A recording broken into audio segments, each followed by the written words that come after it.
Welcome to ProjectME, the podcast. I'm your host, Tiffany Carter, the founder of ProjectME, multimillionaire entrepreneur, former TV newscaster, money-making expert, female empowerment speaker, and self-proclaimed office supply addict. My mission is to take the mystery out of making big money. Every week on ProjectME, the podcast, I'll share success tips, strategies, and stories from other entrepreneurs, experts, and millionaires, showing you exactly how you can achieve your most exceptional life. Now let's get to it.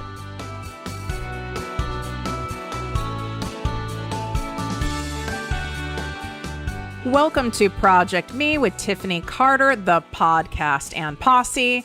I'm your host, Tiffany, and today I'm going to share with you something that I've not taught before, aside from teaching it to my private clients, which is my content strategy that's responsible for making hundreds of millions of dollars in many different industries. So as some of you may know, I have another company that I've had 14 years that specializes in doing digital marketing and branding in the pharmaceutical, medical space, health supplement space, consumer packaged goods. So I have clients like Procter & Gamble, Nabisco, Kraft Foods, to name a few. And then I obviously also work with solopreneurs and people just starting out, people looking to get to 5-figure months, then 6-figure months, then scale to $1 million and then multi-millions. And the cool thing that I love bringing to you is that I can teach you how to apply the big stuff that we use with the multi-billion-dollar companies and use it for your business, no matter how small it is. Again, whether you're starting or you've been at it a while, whether it's just you or you have a team. And this way, you are able to get to where you want to go, make the money you want to make, the impact you want to make much faster because you're getting access through me to secrets that you would have to pay a lot of money to get access to otherwise, or may only learn in a maybe high-level university setting by having, a guest professor come in and teach it. So I don't want to take 1,000% responsibility for the strategy like Tiffany invented it, but I do have my own take on it. So it is mine, but it also is really nothing new when you pull back the curtain on it. Here's the deal. Think of all of the commercials and brands you remember from your childhood. Maybe there's like 3 or 4 that you remember, and it could be one you hated. It could be one you love. Like, here's a random example. Holy shit. Oh my God. Did you guys hear that? The dogs are out of control and playing and just dumped over the water bowl, which is now everywhere. And I'm not going to stop recording because of that. And now Chubbs is walking in it, and he's going to traipse it all over the house. Anyway, dog mom life. So the example I want to give you is the first thing that came to my mind, even when I was just sharing that, and I'm curious which ones came to your mind, but the one that came to mind was Kool-Aid. Who remembers Kool-Aid? Now, I wasn't allowed to drink Kool-Aid. I always wanted to. When I went to friends' houses and their moms made Kool-Aid, I was super stoked. I was brought up in a very strict environment around food, and that there was no way my ass was having with Kool-Aid, which is probably powdered sugar, right? But I remember the commercials in the US, which was like a giant cartoon jug or like pitcher running around, and it was like fruit punch flavor. I'm pretty sure that was Kool-Aid, but that was the first thing that came to my mind. And then there's some expressions around Kool-Aid, like, oh, well, you drank the Kool-Aid, like a corporate expression, meaning you drank the bullshit they were feeding you. So that's really cemented in my mind. So if we want to peel that back further, why I think of Kool-Aid, well, Kool-Aid wanted me to remember this. And those of you who are moms or have friends who are moms, if you watch any kids shows, whether it's YouTube stuff or you're watching conventional TV or Hulu or whatever, if you watch the commercials, these big companies will on purpose, deliberately target kids, tweens, teens to get these commercials cemented in their minds, because once they do, it lasts forever. And most of us as adults, we remember, even if our childhoods were, fucked up, like mine was, it's like I still have a lot of fondness around foods and certain things and restaurants, and there's a nostalgia, and then you want to try that thing again. And that's why they take old things and make them new again and rebrand them again and do all that stuff. So every single thing you see like that, it's all been deliberately done. It's not a coincidence. It's not just because the product was so great that people remembered. It's not just because the commercials played all the time. They paid to make sure they were played all the time. They made sure there was all the repetition. So I just notice even the stuff like your kids ask for, or your friends' kids ask for, or whatever, for the holidays. It's very interesting. They're programmed to ask for certain things based upon what's being shown in commercials and the shows, what the other kids are playing with in these unboxing channels on YouTube, on TikTok. It's really it's unbelievable, and it's all marketing. And it's really interwoven. So my main marketing strategy that is at the core of everything I teach you guys are my emotional-based sales techniques. These I've refined and developed over many years, and it is so that I can market my services and offerings in a way that doesn't feel sleazy, that doesn't feel gross, that feels natural, that feels like an extension of me, that makes me feel like I'm helping, which I am, versus selling, pushing, convincing, forcing. And I know that's where a lot of you feel gross or have resistance to promoting your stuff, because you don't want to be that person. You don't want to be the cheesy person. You don't want to be the hype girl, the hype guy. You don't want to come across like you're all about money and buy from me, buy from me, buy from me, and all this stuff. Well, that's why I have these techniques, because when you follow this marketing strategy and you utilize your content, it sells things for you. So you don't have to do that. If you're doing a great job with a content marketing strategy, you really shouldn't have to be sitting there and like selling and trying to convince anybody. All you're doing is sharing and making sure you're going into detail with the specific problems, identifying the specific problems your ideal clients have, and that particular offer of yours helps with. And hint, hint, your offer shouldn't help with all the things. That pushes people away, that makes them not trust you because it sounds too good to be true and it's not clear. Right? So you want to make sure your offers focus on, what's one or two specific problems that you help solve or help lessen, and you need to convey those problems. And what I mean by conveying them is, I understand what you're going through, right? It's your version of saying, empathizing, just like you would with a friend who's going through a divorce, a friend who has a colicky baby, right? I mean, I can't say I understand the colicky baby thing. I mean, I'd be like, you need to drug that kid. And no, I'm not watching any of your colicky children. This is not happening. And I can get down and dirty. I'll handle a blowout situation, but I can't do the colicky baby. Like if I had a kid, I'd be the person who had a night nurse and a day nurse and a in-between nurse. I'd have all of it. Probably why I don't have kids. So you need to show that you empathize with your ideal client. I get you. I hear you. This is frustrating for you. This makes you feel like crap. This makes you feel like you're not good enough. This makes you feel like you don't want to be naked in front of your husband. This makes you feel like you want to go hide in your bedroom and not come out for days.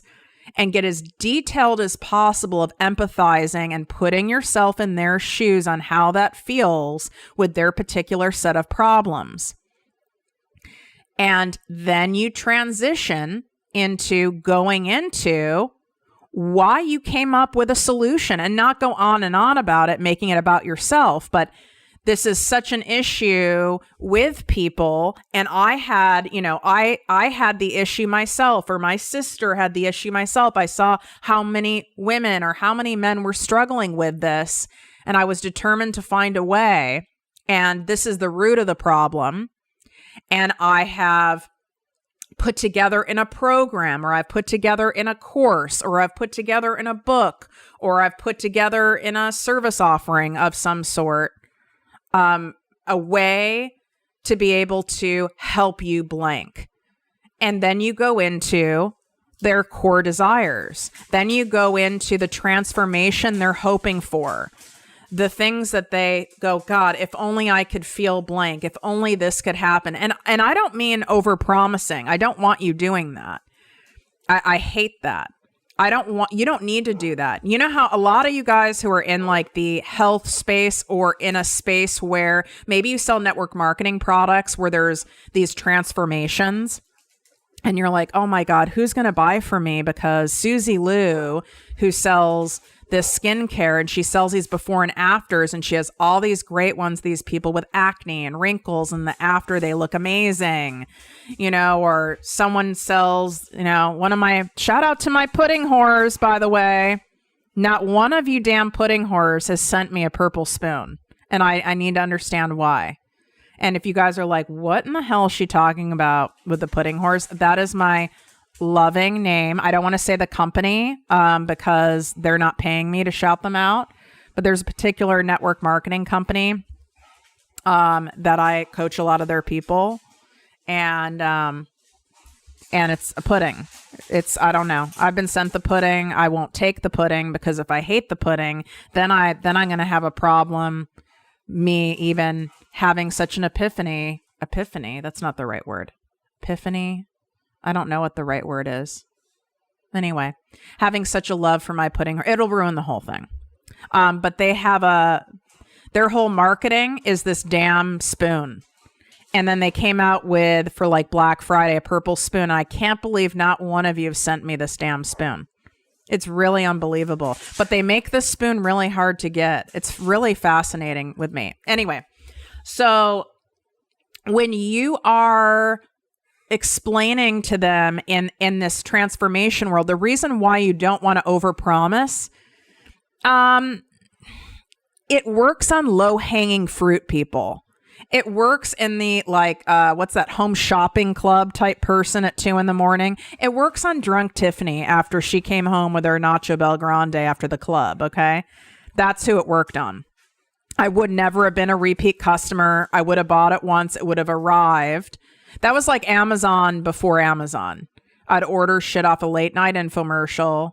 I would promise myself that I would never eat Nacho Bel Grande again. I would make sure that I'll have ab lines for life. And then something would arrive and I would be like, oh my God, who ordered this? I never ordered this. And sometimes the stuff was expensive. But if you try to say a transformation, whether it's monetary transformation, like you'll be able to quit your job in 3 weeks and get to 5-figure months within 8 weeks, or you'll be able to be swimsuit ready in 3 months or something like that. People who are smarter, people who have struggled in this area before, they know that's bullshit and it's not going to feel good. It's better for you to show an array of transformations, like on a spectrum of transformations, where you're giving a case study about somebody, right? Like even if someone doesn't want you using their last name or their face, that's fine. You can make up a fictitious name, in order to protect someone's identity. That's okay too. So don't worry about that. So you can say, Andrea came in, she has a couple little kids. She never had time to work out. She felt like she was eating better. She even was walking. None of the weight was coming off. It seemed like it was glued to her. And she was like, God, am I going to have to start really, doing meal prep and spending hours at the gym, which I don't have time. So she lost hope. So she just kept blowing it off. Then she would try shakes and that didn't work. And then you take her on the journey of, and she started working with me. We put her on a realistic plan that made sense with her life, blah, blah, blah, blah, blah. And in 4 weeks, this happened. Or in 2 weeks, this happened. She felt like she had more energy. She felt a little less puffy. Then another 2 weeks went by. So we're 4 weeks in. Now she dropped 4 pounds. Right. And then another 2 weeks went by and she's down a full dress size. That's more realistic. Someone can buy into that. But is it going to look as dramatic as these like crazy before and afters people show? No. And you know what those are? I'm not saying we don't all use them. I use them too, but we know what those things say at the bottom of any ad, whether it's a printed ad, these ads are actually usually rejected from Facebook because it is results are not typical. If you guys will not see those on Facebook. It's very rare that one makes it through. And I know because I work with a lot of these kind of companies and we try a lot of things to get things through. They don't like before and afters in there because the results are not typical. It's literally 1% to 2% of all of their clients. I'm talking for big, big companies. Again, I won't name any because I don't want to get sued. But there's a big fitness network marketing company. Go look on their website. Go look on any of their ads because they run those infomercials in small print at the bottom. These results aren't typical. It'll either say this is 1% or 2% of all clients. And they have hundreds of thousands of clients. So yeah, you're going to have whatever professional designation you're in. You could be a plastic surgeon. I know I have a lot of doctors who listen to the show. You could be an attorney. You can be a coach. You're going to have those like incredible clients and experiences and transformations. You'll have over the course of time, you'll notice it's about 10%. And the more time that goes on and the higher volume and the more you grow, right? That 10% of people is no longer one person or two people. Now you have 10 of them. Now you have 15. But those are your people who have like great stories. These are the people who have come to me and they had 5,000 followers. And then in 2 months after working with me, they're now at 110,000 followers. That's an absolute factual thing, right? I have people who've come to me who are making nothing and then within 3 months quit their job and they're at consistent $15,000 a month, doing $15,000 a month. I have a client who, Dr. Morgan, who is on my podcast, and she worked with me and she was making about $117,000 a year as a psychotherapist and working literally 14 hours a day, 6 days a week, and barely making rent. We had to even do like a special payment plan or something with her because she didn't have the money to pay. She shared all this openly. And now she's at $50,000 minimum consistent months after working with me. Very impressive, all very true, but this is about 10% of the results.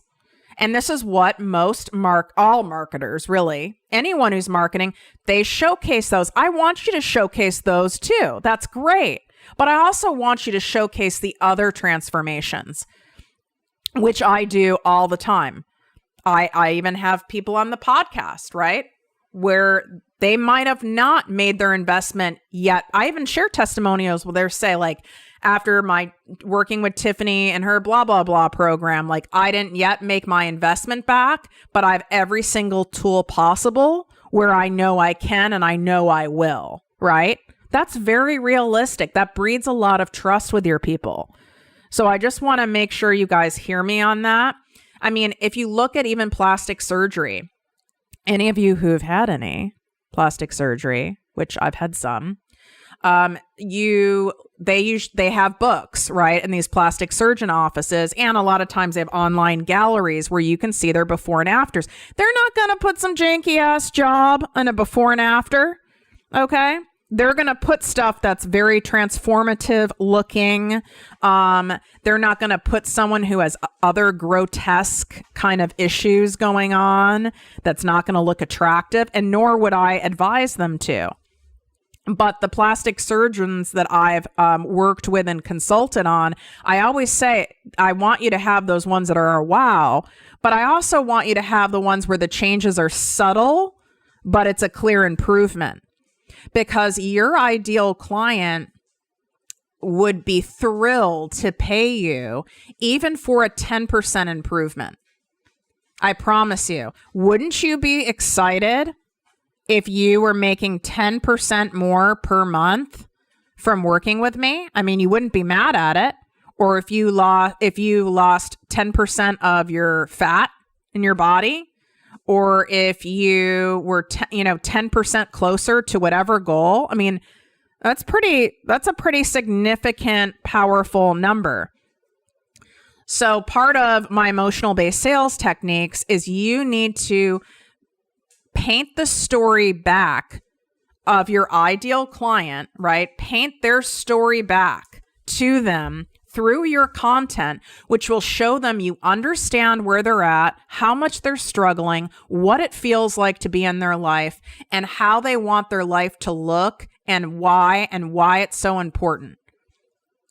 But if you just leave it at there and don't tell them what to do, you're not going to get sales.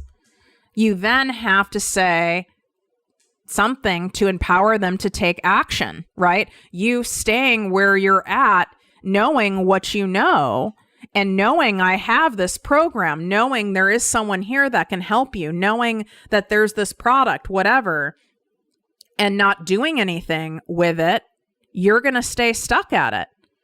So you have to take action if you want what you say you want. You have to empower her. You have to light a fire under his or her ass to take action. And that's where a lot of you blow it off. It's that sense of urgency. She's kind of lost her fire. He's kind of lost his fire because you're marketing to your ideal client at their worst. So they're not feeling their best. They're feeling discouraged. They're feeling frustrated. They don't have the consistent clients coming in. They have been procrastinating. They don't know why. They're struggling in a relationship. Their ADHD is out of control. Their weight is out of hand. Whatever it is you specialize in, they're overwhelmed with finances, with taxes. I don't care. This works for any single specialty. They hate their job. They want to get out, but they're still not doing anything. So you need to make sure they know that you get them on a deep emotional level, that it's very clear you can help them. And you do that by sharing why you created a program, identifying the problem, pointing out the problem, and that you've created a solution for it, that you've created something for it, for them, specifically designed to help with this thing.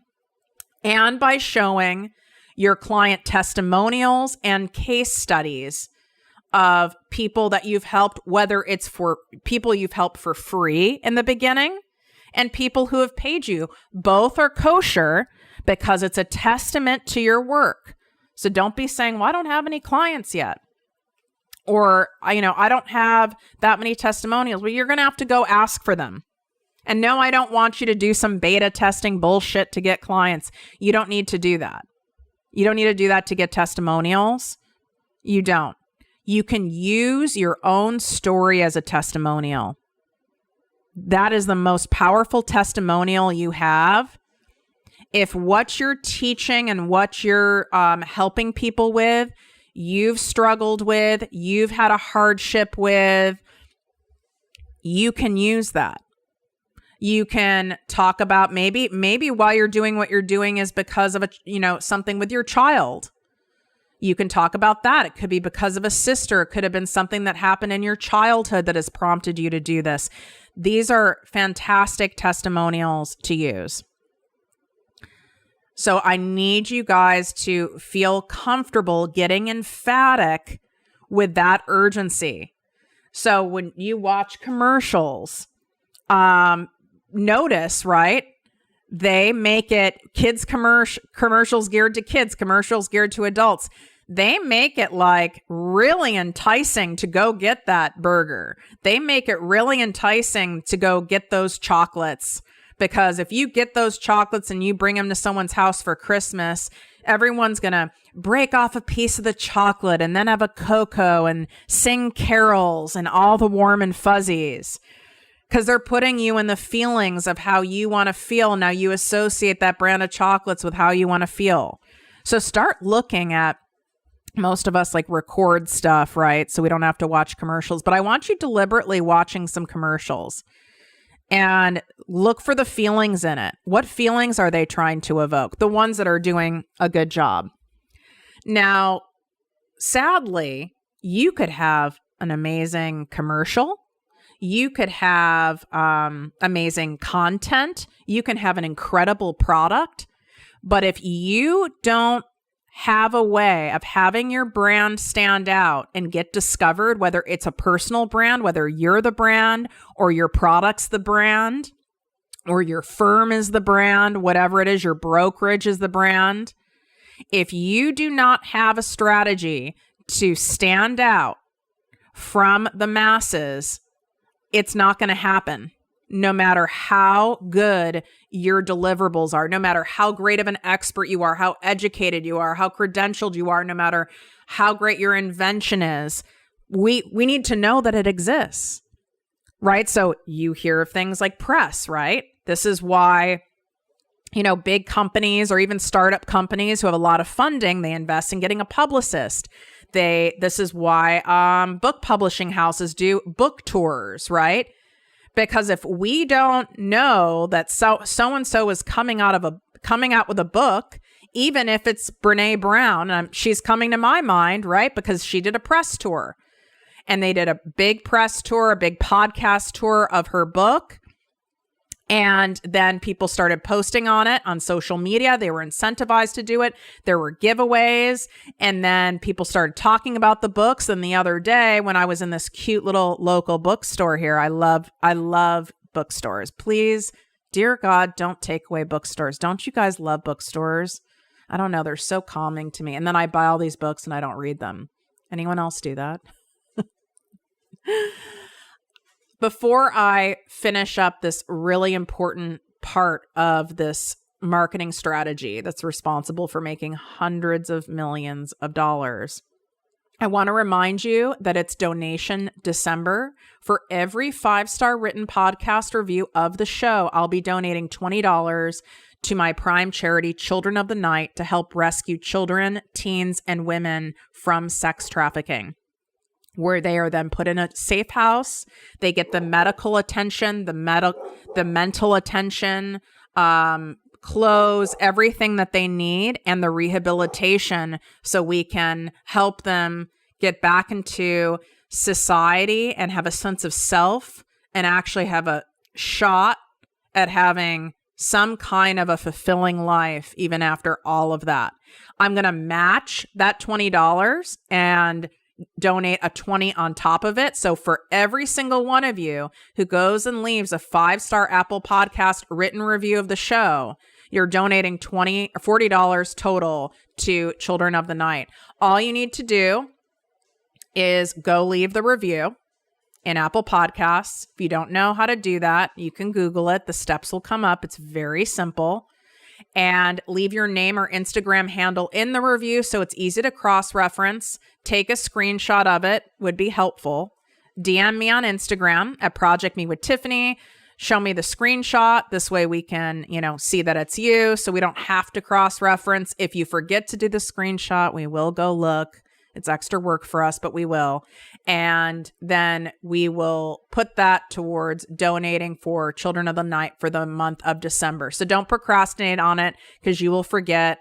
Bonus if you take a screenshot and share this episode, because if you encourage someone else to watch the show, they listen to this, then hopefully they'll leave a review and then we can make this hopefully a $10,000 situation. That's what my goal is for this to be a $10,000 donation to Children of the Night. I really appreciate you guys doing that and showing your love for the show. So the most important thing is that you're willing to stand out, and you've got to have the feeling where it's a 50-50 shot. What I mean by that is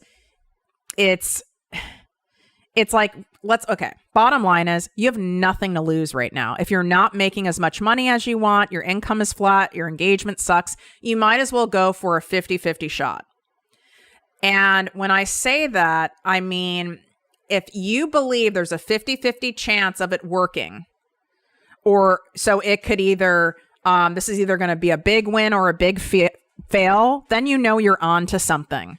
It needs to be something that is like kind of risky, that kind of scares you, because what do you have to lose? And risky moves give the biggest payoffs. Playing it safe and always trying to avoid offending anyone or from looking stupid or not being extra or not being canceled.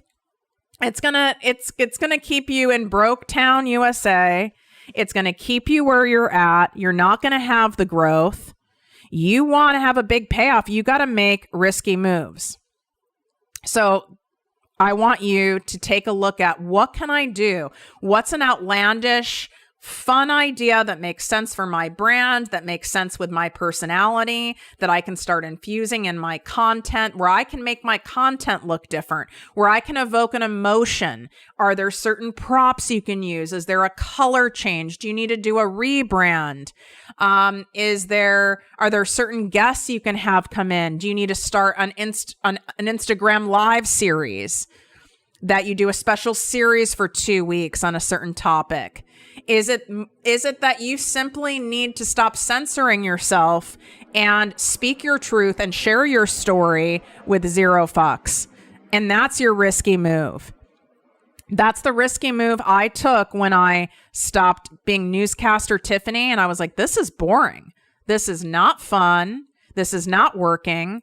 I did not start ProjectME with Tiffany Carter to feel like I created a corporate, boring business. And I said, F it. And I created my bathrobe business sessions on Thursdays on IGTV. I don't do them anymore. I did them for a long time, like a year and a half, no filter. I looked crazy. You can go look at them on my feed. I look crazy in a lot of them, in a bathrobe, sometimes floating in the pool, giving you guys straight up high value business and marketing and branding tips. And my business easily had a 6 times multiple versus all the money and time and energy I spent in being newscaster Tiffany, very well-spoken and poised and motivational speaker Tiffany, because that's what I thought I had to be for you guys to respect me, to know my value and how smart I am, and to trust me with your money. But it wasn't relatable, and it didn't stand out, and it was more of the same bullshit. And I was bored, therefore my energy was boring, and no one wants to buy boring. So let's leave boring behind in 2021. Can I get your commitment on that? All right, go right now. Leave that 5-star written Apple Podcast review for helping us reach our $10,000 donation to Children of the Night. Wishing you guys great health, wealth, and worth as always. Love you. If you enjoyed this podcast, please write a 5-star review on iTunes. Not only will this make me super happy, but it will allow more listeners to find our special show. Simply help me help others.